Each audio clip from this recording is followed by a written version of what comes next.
ഇപ്പോൾ വലത് നിരീക്ഷകനും മാധ്യമപ്രവർത്തകനും ഒക്കെയായ ശ്രീ കോൺഗ്രസ് സഹയാത്രികനുമൊക്കെയായ ശ്രീ എൻ ശ്രീകുമാർ കൂടി നമ്മോടൊപ്പം ഉണ്ട്. ശ്രീ ശശികേന്ദ്രൻ ദയവായി തുടരാം. ശ്രീ എൻ ശ്രീകുമാർ, ഇവിടെ CPM ആവശ്യപ്പെടുന്നത് ഇതൊരു കോൺഗ്രസിൻ്റെ ആഭ്യന്തര വിഷയമാണ്, അതിൽ നടപടിയെടുത്ത് അതിജീവിക്കാമെന്ന് ശ്രമിക്കേണ്ട, ഇതൊരു പൊതുപ്രശ്നമാണ്, ഇതിൽ നിയമന കോഴയുടെ വിഷയമുണ്ട്, ഇതിൽ 4 പൊതുപ്രവർത്തകർ കോൺഗ്രസിൻ്റെ ആയിക്കോട്ടെ എങ്കിൽ പോലും അവരുടെ ജീവൻ പോയ വിഷയമുണ്ട്, ഇതിനകത്ത് വലിയ നടപടി ഉണ്ടാകണം, IC ബാലകൃഷ്ണൻ MLA ആയി തുടരുന്നത് തങ്ങൾക്ക് അപമാനമാണ് എന്നാണ് CPIM പറയുന്നത്.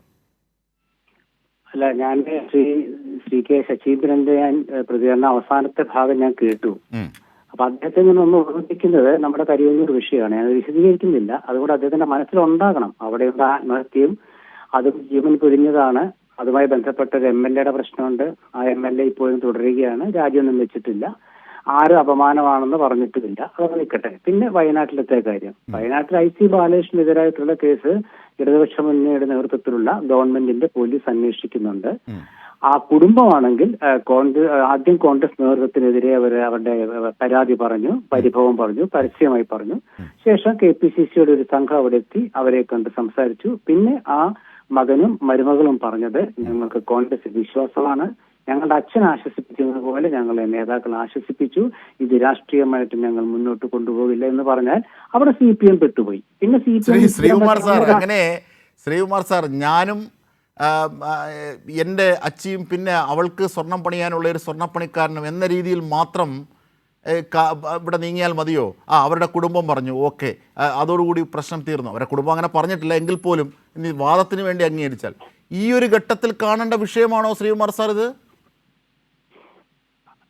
കുടുംബം പറഞ്ഞു എന്നുള്ളത് കുടുംബം വ്യക്തമായി പറഞ്ഞ കുടുംബത്തിന്റെ പത്രമായ വീക്ഷണത്തിലുണ്ട്. ഞാൻ പറഞ്ഞതല്ല. അല്ല, ഓക്കെ, വീക്ഷണത്തിലുണ്ടാകാം. പക്ഷേ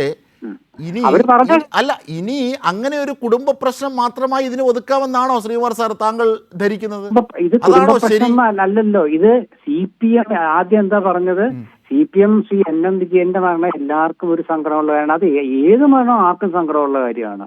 അപ്പൊ അത് ആ മരണത്തിൽ CPM പൊഴിക്കുന്ന കണ്ണീർ, ആ കണ്ണീർ പൊഴിക്കുന്നത് കള്ളക്കണ്ണീരാണ്. ഇല്ല, CPIM കണ്ണീരല്ല പൊഴിക്കുന്നത്. CPIM പൗരബോധത്തിന്റെ പ്രക്ഷോഭമാണ് ഉയർത്തുന്നത്. ഞാൻ CK ശശീന്ദ്രനിലേക്ക് പോകാം. ശ്രീ CK ശശീന്ദ്രൻ, നിങ്ങൾ ഇതിനകത്തൊരു രാഷ്ട്രീയ നേട്ടത്തിനായി ഈ കാര്യങ്ങളെ ഉപയോഗിക്കുന്നു, മുതലക്കണ്ണീർ ഒഴുക്കുന്നു എന്നൊക്കെയാണ് പറയുന്നത്. അങ്ങനെയാണോ ഈ വിഷയത്തെ കാണേണ്ടത്?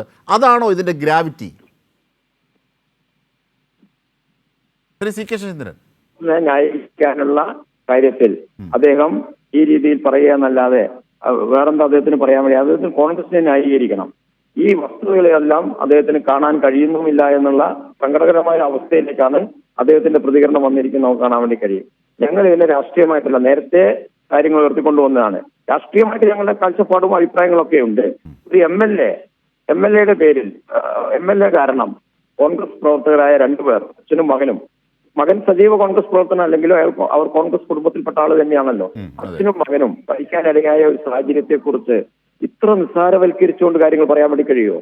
KPCC ഒരു അന്വേഷണ കമ്മീഷനെ വെച്ചിട്ട് IC ബാലകൃഷ്ണനെ വെള്ളപൂശാൻ വേണ്ടിയും സംരക്ഷിക്കാൻ വേണ്ടിയിട്ടും ആ വീട്ടിൽ വന്ന് നിങ്ങളുടെ കടങ്ങളെല്ലാം ഞങ്ങൾ വീട്ടിക്കൊള്ളാമെന്നൊക്കെ പറഞ്ഞപ്പോൾ സ്വാഭാവികമായിട്ടും അവർക്ക് ഒരു എന്താ ചെയ്യേണ്ടതെന്നുള്ള ഒരു അവസ്ഥ ചിലപ്പോൾ വന്നു ചേർന്നിട്ടുണ്ടായിരിക്കാം.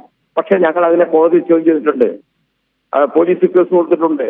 ഇങ്ങനെ വന്ന ആൾക്കാർ ഈ രീതിയിലാണ് പെരുമാറിയിരിക്കുന്നത്, അത് തെറ്റായ രീതിയാണ്. തെളിവുകൾ ഇല്ലാതാക്കാനും സ്വന്തം അച്ഛൻ എഴുതി വെച്ച കത്തിനെ പോലും മാനിക്കാതെ ആ കുടുംബത്തെ മറ്റൊരു ദിശയിലേക്ക് മറ്റൊരു രീതിയിൽ ചിന്തിപ്പിക്കാനും ഒക്കെ പ്രേരിപ്പിക്കുന്ന രീതിയിൽ പറഞ്ഞാൽ തെളിവുകൾ നശിപ്പിക്കുന്ന രീതിയിൽ ഇടപെടുന്നത്. അന്വേഷണ കമ്മീഷൻ KPCCന്റെ കാര്യമൊക്കെ അവരാണ് തീരുമാനം, അതിൽ ഞാൻ ഇടപെടുന്നേ ഇല്ല. എന്താ ചെയ്യേണ്ടത്? IC ബാലകൃഷ്ണൻ ഇതിൽ കുറ്റക്കാരനാണോ അല്ലയോ എന്ന് അന്വേഷിക്കുന്നതിന് പകരം IC ബാലകൃഷ്ണൻ ഉൾപ്പെടെയുള്ള ആൾക്കാരെ സംരക്ഷിക്കുന്ന രീതിയിലേക്ക് കാര്യങ്ങൾ കൊണ്ടുപോകാനും അതനുസരിച്ച് വിഷയങ്ങളാകെ തേച്ചുമാറ്റി കളയാനും ഇത് ഞങ്ങളുടെ രാഷ്ട്രീയ പ്രശ്നമാണെന്ന് മാറ്റി തീർക്കാനും ഇത് കോൺഗ്രസിന്റെ ആഭ്യന്തര പ്രശ്നമായിട്ട് ഞങ്ങൾ കാണുന്നേയില്ല.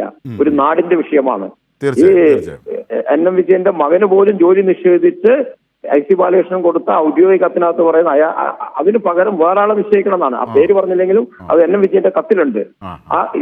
വേറൊരു കോൺഗ്രസിന്റെ നേതാവിന്റെ മകളെ നിശ്ചയിക്കണമെന്നാണ്. ഇതെല്ലാം നാടില്ലേ ശ്രീകുമാർ? അതുകൊണ്ട് നിങ്ങൾ ഇതിനെ നിസ്സാരവൽക്കരിച്ച് ഈ രീതിയിൽ ഒരു ന്യായീകരണം നടത്തുമ്പോൾ അതിനെ ആർക്കാണ് അംഗീകരിക്കാൻ വേണ്ടി കഴിയുക? രാഷ്ട്രീയ വിഷയം വേറെ, നമുക്ക് രാഷ്ട്രീയ കാര്യങ്ങളൊക്കെ നല്ലപോലെ ചർച്ച ചെയ്യാം. ഇതൊരു രാഷ്ട്രീയ പ്രശ്നമല്ലല്ലോ, അതിനപ്പുറത്തേക്ക് പോയില്ലേ. കോൺഗ്രസിന്റെ രാഷ്ട്രീയ തീർച്ചയായും വ്യക്തമാണ്. സമയപരിമിതി ഉള്ളതുകൊണ്ട് ഞാൻ ഇടപെടുകയാണ്. എന്തായിരുന്നാലും ഇവിടെ വലിയൊരു പൊതുപ്രശ്നമായി ഇത് മാറിയിരിക്കുന്നു. കോൺഗ്രസ് ആഭ്യന്തരമായി ഉള്ള അവരുടെ സംഘർഷം ഒഴിവാക്കാൻ ലഘൂകരണം എന്ന നിലയിൽ ഉള്ള സംഘടനാ നടപടികളിലേക്കൊക്കെ പോകുന്നു. പക്ഷേ അവിടെ ഒന്നും നിൽക്കില്ല. ഇതൊരു വലിയ പൊതുപ്രശ്നമാണ്, അഴിമതിയുടെ വിഷയമാണ്. ICMLAയുടെ രാജി മാത്രമാണ് ഇതിൻ്റെ മുന്നിൽ അനിവാര്യമായ പ്രാഥമികമായൊരു നടപടി എന്നതൊക്കെയാണ് CPIM അടക്കമുള്ള പാർട്ടികളും മുമ്പോട്ട് വെക്കുന്നത്. എന്തായിരുന്നാലും വലിയ വിഷയം. കൈരളി ന്യൂസ് പുറത്തുവിട്ട IC ബാലകൃഷ്ണൻ്റെ നിയമന ശുപാർശ കത്ത് കൂടി വന്നതോടുകൂടി കോൺഗ്രസ് പ്രതിരോധത്തിലായിരിക്കുന്ന ഒരു സാഹചര്യമുണ്ട്. വയനാട്ടെ സംബന്ധിച്ച് മാത്രമല്ല KPCC സംബന്ധിച്ചു കൂടി.